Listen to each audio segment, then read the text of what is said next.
Saat ini harga beras di pasar tradisional menyentuh di harga Rp600.000 per karung. Padahal sebelumnya hanya dijual Rp550.000 per karung. Sementara harga eceran dijual dengan harga Rp10.500 per liter hingga Rp11.000 per liter. Kenaikan harga beras akan terus terjadi hingga bulan Ramadan. Sekarang itu pengambilan dari sana 600 per koli, per satu karung. Sebelumnya berapa itu? Sebelumnya mau murah, biasa sampai cuma 550.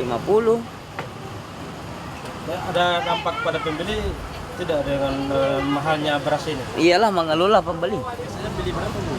Biasa itu 500 satu koli. Iya. Sekarang ini 600. Tapi Bu tetap membeli harga 600 atau gimana Bu? Saya makan pintu, jadi saya tuh suka yang di bawah DP harga. Kurangi pembelian per koli